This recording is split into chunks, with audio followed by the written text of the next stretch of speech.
સુરતના ઉત્તરાયણ પોલીસ મથકની હદમાં કન્સ્ટ્રક્શનની ઓફિસની આડમાં ગેરકાયદે રીતે શેર માર્કેટમાં ટ્રેડિંગને લગતી કેસ્ટિલો 9 તથા stock grow web software developers થકી ડેવલપ કરી અલગ અલગ ગ્રાહકો ઉભા કરી રોકાણ કરાવી તેમજ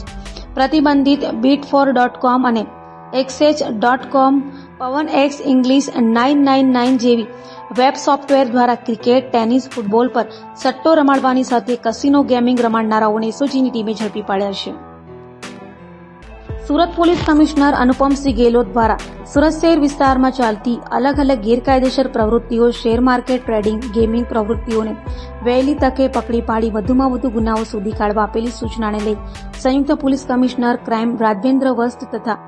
એસઓજીની નાયબ પોલીસ કમિશનર રાજદીપસિંહ નકુમના સીધા માર્ગદર્શન હેઠળ તથા એસઓજીના પોલીસ ઇન્સ્પેક્ટર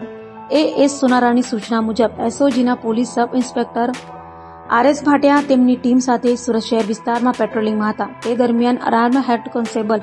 સંજયભાઈ પાતાભાઈ તથા અનાર્મ હેડ કોન્સ્ટેબલ રમેશભાઈ મનુભાઈને મળેલી બાતમીના આધારે ગેરકાયદેસર રીતે શેર માર્કેટ, ટ્રેડિંગ લગત તેમજ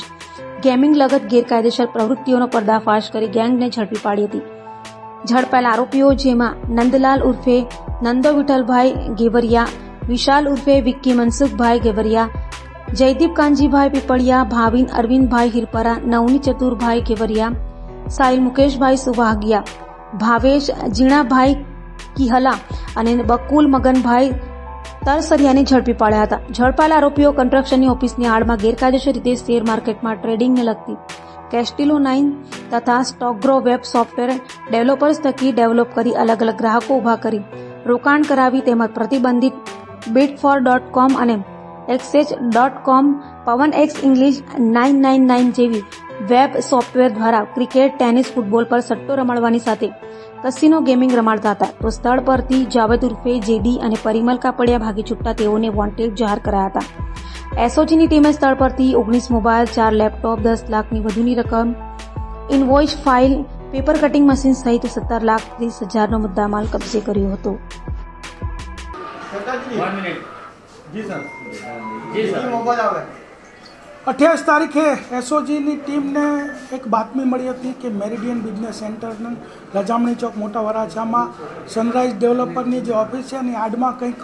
ઓનલાઈન ગેમિંગની અથવા તો કંઈક ફ્રોડની પ્રવૃત્તિ ચાલી રહી છે. તો એસઓજીની ટીમ ત્યાં પહોંચી અને ત્યાં પહોંચતા એસઓજીની જે ટીમે ત્યાં તપાસ કરી તો રેડ કરતાં ખબર પડી કે ત્યાં ઓનલાઈન જે સટ્ટા બેટિંગ છે, ગેમિંગ તથા ઓનલાઈન જે ડબ્બા ટ્રેડિંગ કે જે શેર બજારની અંદર જે સેબીની પરમિશનથી જે બ્રોકર ટ્રેડિંગ કરી શકે એવી કોઈ પરમિશન લીધા વગર કેસ્ટિલો 9 અને સ્ટોક ગ્રો બે એ લોકોએ વેબસાઇટ બનાવેલી અને એની લિંક બધાને આપી અને એના ગ્રાહકો બનાવેલા અને એની અંદર ટ્રેડિંગ કરતા હતા અને જે સિક્યુરિટી ટ્રાન્ઝેક્શન ટેક્સ તથા જે અન્ય ટેક્સીસ જે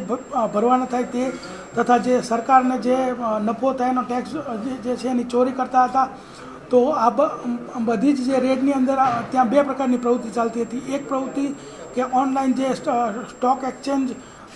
જે રીતે ટ્રેડિંગ કરે એવું એક ડબ્બા ટ્રેડિંગ ચાલતું હતું ને બીજું કે જે ગેમ ફૂટબોલ છે, ક્રિકેટ છે, ટેનિસ છે, જે લાઈવ ગેમ ચાલતી હોય એના સટ્ટા બેટિંગ પણ ચાલતા હતા. તો આ રેડની દરમિયાન ટોટલ ત્યાં જે મુદ્દામાલ મળ્યો છે એમાં 19 મોબાઈલ, 4 લેપટોપ, 10 લાખ રૂપિયા રોકડા, 31 પાસબુક, ડેબિટ કાર્ડ,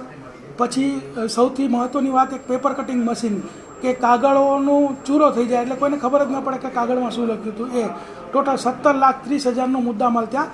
મળી આવ્યો હતો. જે આરોપી છે એમાં મુખ્ય આરોપી છે નંદલાલ ગોવરિયા અને વિશાલ ગેવરિયા. આ બંને મુખ્ય આરોપી છે. તે ઉપરાંત જ્યાં પૈસાની લેવડ દેવડ, આંગળીયામાં લેવડ દેવડ તથા ઓનલાઈન જે એકાઉન્ટ જે એના મેનેજ કરતા હતા એવા ભાવેશ, એવા જયદીપ, ભાવિન, નવનીત અને સાહિલ 4 આરોપીઓ તથા બે આ જે બંને સોફ્ટવેર જે અલગ અલગ ડેવલપ કરતા હતા એ ભાવિન કિહલા અને બકુલ દસરિયા ટોટલ 8 આરોપીઓની